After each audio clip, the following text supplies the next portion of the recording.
ओ God, community spread. ये government कर क्या रही है? कुछ करती क्यों नहीं?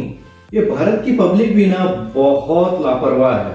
प्रतिक्रिया करना बहुत आसान है, पर कम्युनिटी स्प्रेड तक बात पहुंची ही क्यों? Transmission 70% up, recovery 30% dip, and death toll double. Very sad. Do you know people are contagious even before they show or develop symptoms? पर इसका ये मतलब नहीं है कि मैं ऐसा सोचने लगूं कि I do not have symptoms तो I cannot transmit. यूरोप और यूएस की तुलना में तो हमारे देश में आउटब्रेक उतना रैपिड है ही नहीं। कई देशों में तो 6 महीनों में ही कर्व फ्लैटन हो गया। पर हम यह सोचकर निश्चिंत नहीं हो सकते कि हमारे देश में भी 2 महीनों में कर्व फ्लैटन हो जाएगा। Because remember, no one size fits all. हम गवर्नमेंट को दोष दे रहे हैं। गवर्नमेंट ने लॉकडाउन करके पहले ही सारी समस्या से अवगत करवा दिया था, फिर भी जनता नहीं समझ रही है। फिर से सेमी लॉकडाउन और कर्फ्यू लगाना पड़ रहा है।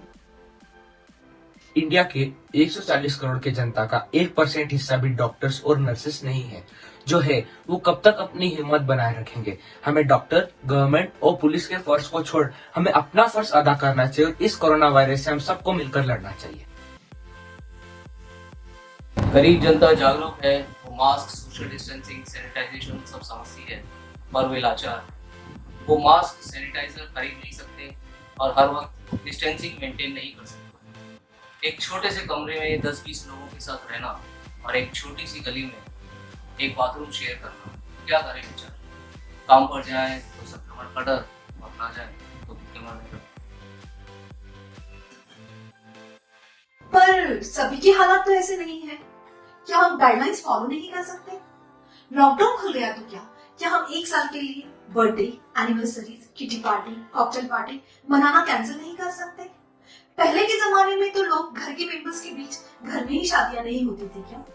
अगर गैदरिंग के चलते एक भी मेंबर संक्रमित हो जाए तो हम सोचते ही रह जाएंगे, अब पछतावे होत क्या जब चिड़िया चुग गई थी। ट्रैफिक पुलिस देख रही है तो हेलमेट लगा लेंगे, सीट बेल्ट लगा लेंगे।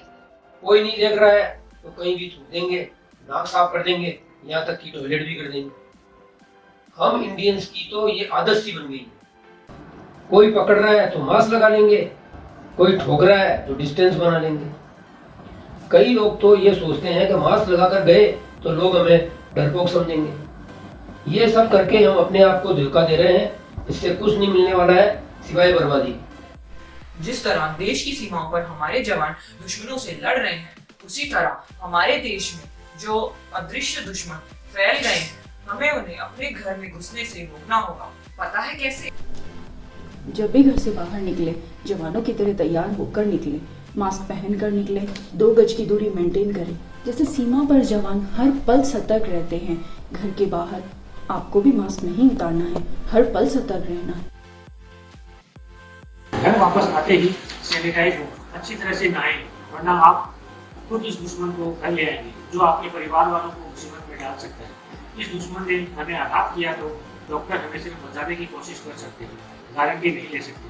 इसलिए सैनिटाइज रहें, मास्क का यूज करें।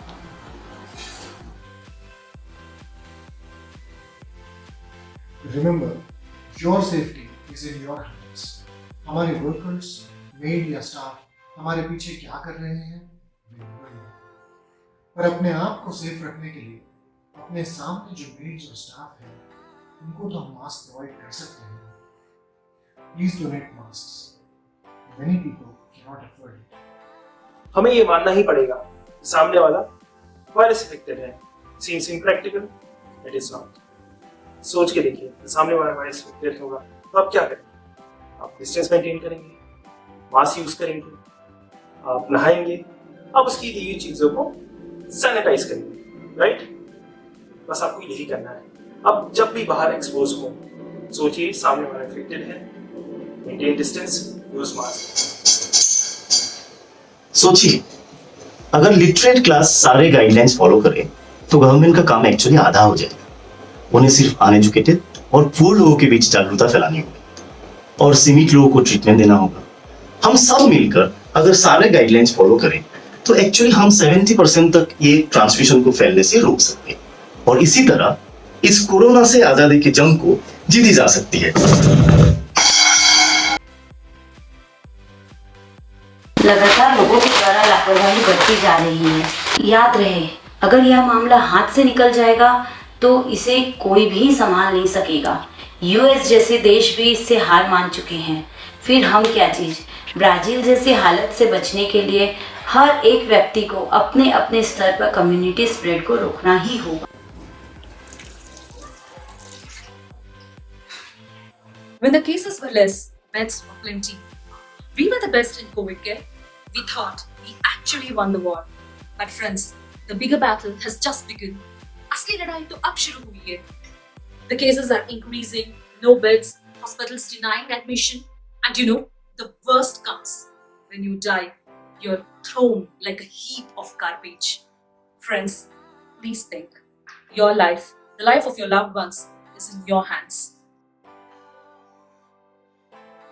इवन मोदी जी ने कहा है आने वाले 15 दिन भारत के लिए निर्णायक साबित होंगे। हमें 2 गज की दूरी और मास्क को जीवन मंत्र बनाना ही होगा। कोरोना का स्प्रेड रोकना हमारे अपने इंटरेस्ट में है। अगर हम 1 या 2 लोगों पे भी इसका अवेयरनेस ला पाए, then somewhere we are contributing in breaking the chain and stopping the spread. क्या गारंटी है कि आज या कल हमारे दरवाजे पे नहीं आएगा? बदलकर अपना व्यवहार करें कोरोना पे वार। किसी दवाई या वैक्सीन का इंतजार करना बेकार है। आत्मनिर्भर बनो, अपनी सुरक्षा खुद करो, खुद गाइडलाइंस फॉलो करो और दूसरों से भी कराओ। Each one. ओ भाई साहब, मास्क कहाँ आपका?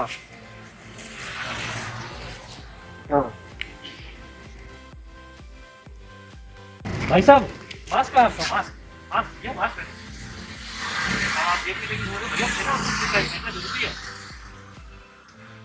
देश के कोने कोने से एक ही आवाज है, corona quit India. Quit India का ये दूसरा आंदोलन है और इस बार मुकाबला अदृश्य दुश्मन से है। इसलिए जागरूकता फैलाएं, जुड़ जाएं इस कोरोना क्विट इंडिया मूवमेंट से। Future is in our hands. हम अगर ठान लें, we can change the future. हमारी बात ठीक लगी हो तो इस मैसेज को सबके साथ शेयर करें। प्रण लें कि आने वाली 15 अगस्त तक हम इस वायरस का कर्व फ्लैटन करके ही रहेंगे। जल्द ही अपने देश को इस वायरस से आजाद करवा कर रहेंगे। प्रण ले कि 2021 न्यू ईयर सेलिब्रेशन कोरोना मुक्त होगा, बल्कि प्रण ले कि हम हमारे घर के सभी सदस्यों के साथ कोरोना फ्री 2021 में प्रवेश करेंगे। आप समझ रहे हैं ना? Corona quit India. Please join the Corona Quit India movement by sharing this video with everyone you know.